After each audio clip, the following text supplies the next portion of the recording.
Hello, I'm Fred McCoy. We're at the Hatfield McCoy Museum once again. Holding the camera there is Sheila McCoy, my wife. She'll be in the video shortly. She's going to pause it on this here in a minute and let you just stop and read about Hubert Bay McCoy. This is one of the most interesting stories and one of the saddest stories to us that we've wrote about or dealt with throughout the years of researching the Hatfield-McCoy feud. Now, this was not part of the original Hatfield-McCoy feud. This took place in 1947, a lot of years after the feud was over, but there were still hard feelings between West Virginia Hatfields and McCoys and Kentucky Hatfields and McCoys. And so the story gets interesting as it goes along, but you can freeze frame on that in a minute and stop and read it, and that'll give you a better idea of what we're going to cover. Okay. We're going to stop the video here, and Sheila is going to play.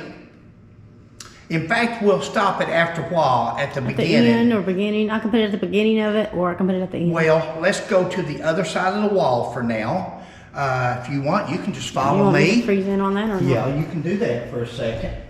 So they can try to read it. And then just follow me. Okay. And we're going to go over through here. Okay. What you see here is the platform in the middle of the floor. Don't pay no attention to. We're still remodeling the museum. And we've got a motorcycle that we're having themed out for the Hatfields and McCoys. I'm just going to go over a couple of these boards. She's made some videos on them. Yeah. And she will post these posters also into this video. So if you haven't seen them on another video, you can read them now. But this is the lawsuit that we done a video on by Ron and Bo McCoy. They filed a lawsuit against Jim Vance over the McCoy graves, like they represented the McCoys from back home. Mm-hmm. They're actually from North Carolina, but we won't get into that. That's on a separate video. Yeah. But Ron and Bo and also Rio Hatfield done a peace treaty later on for publicity. Mm-hmm. And it is down here on the bottom here.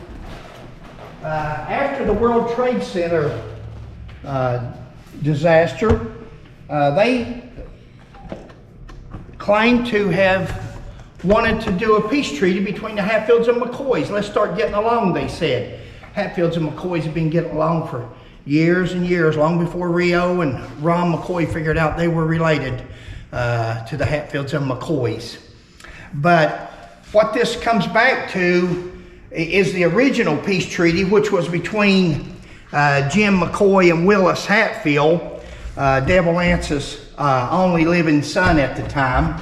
We also done a video on that, so you can go back through Sheila's videos once she starts posting them. One is entitled, titled The Lawsuit. The other is The Peace Treaty. The Peace Treaty and the lawsuit. And that will go in depth on what we're covering today. Right.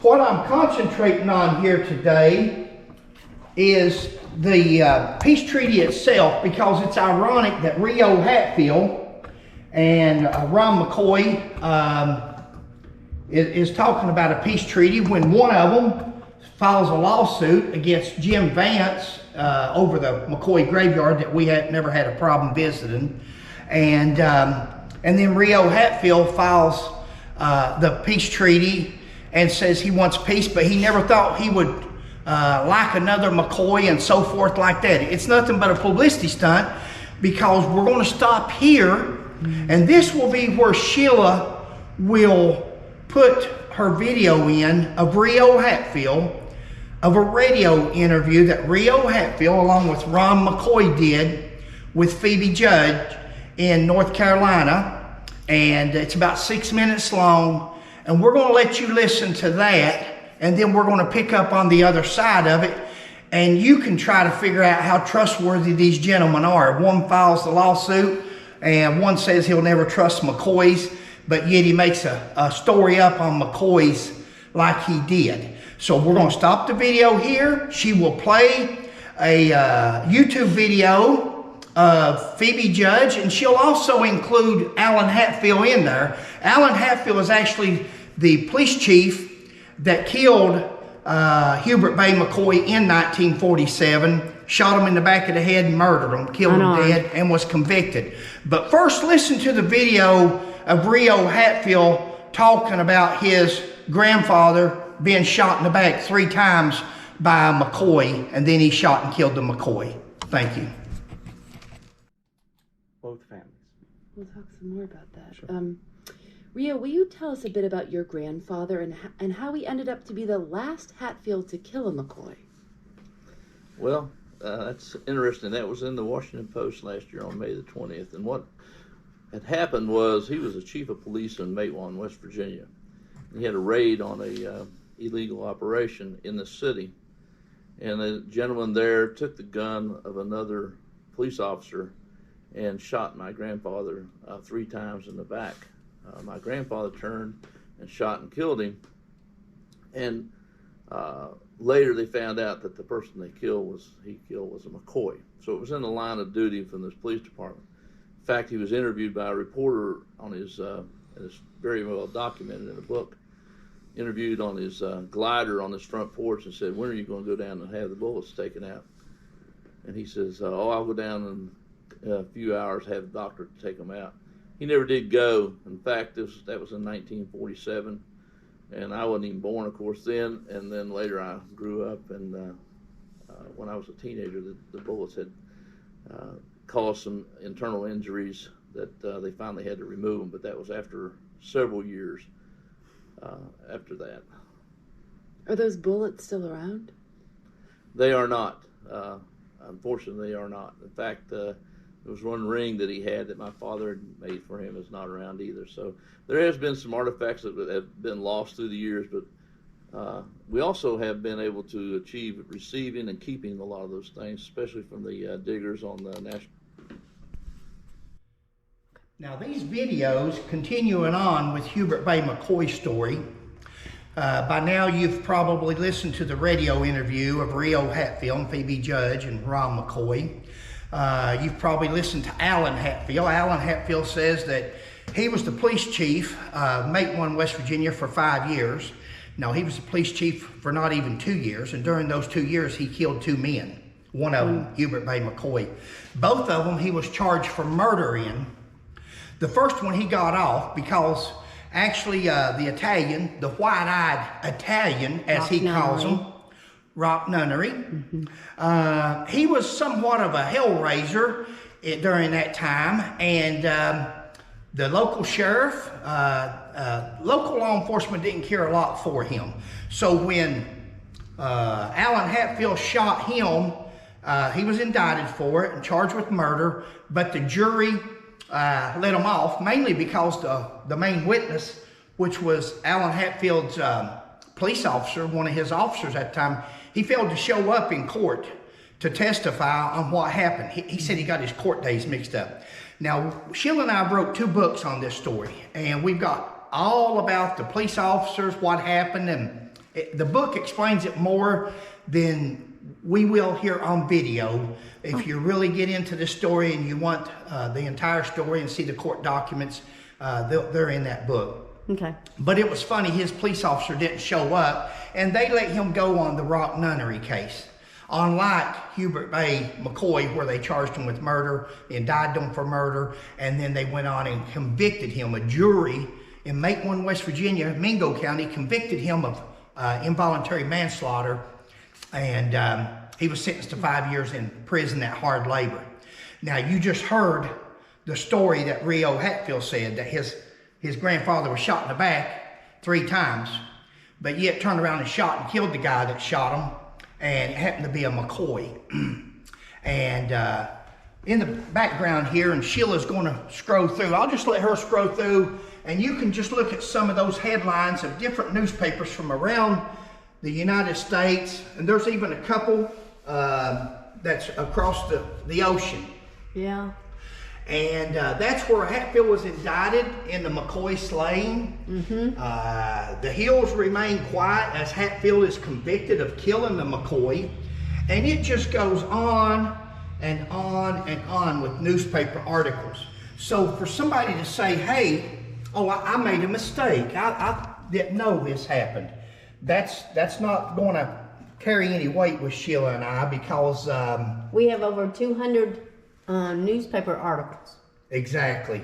Over 200. Not only that, but we have notified the parties, and to this day, the story's not being corrected. They've never apologized to Hubert Bay's daughter for the stories and the slanderous remarks that they make about the McCoy being in a brothel and shooting her father shooting a Hatfield in the back 3 times, and so forth.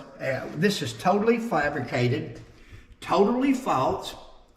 And Hatfield admits killing McCoy. oh, sure. They're all back up and get the whole wall there now. Get as much down through that. There you go, down that wall. The bottom pictures are actually World War II magazines and different things. Hubert Bay was a war hero. He was on Omaha Beach. He served in the Pacific. He joined the Army after the Japanese bombed Pearl Harbor. He joined up to protect his country, and he came back from the war and worked in the coal mines for less than a year when he was shot and killed by Mate 1 Police Chief Alan Hatfield, who was trying to make a name for himself. Now, Alan Hatfield's original name, because a lot of people back home had the same names.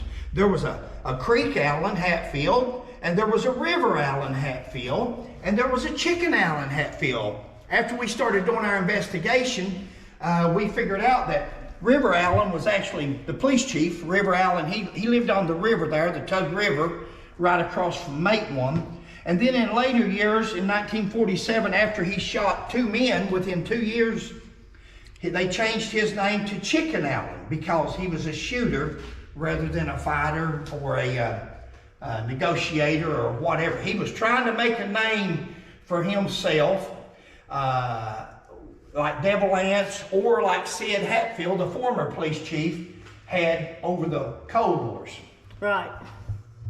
Over here is another, you can just hold it on there for a minute and I'll go over. This is the passenger manifest on the boat that brought Virginia, his wife, over. He got married while he was in overseas in Europe, and he brought his wife, Catherine, back from Europe, and his daughter, their daughter, 6-month-old Virginia. Now here is Virginia with Sheila and I years later after we wrote the book. And there's Hubert Bay's headstone.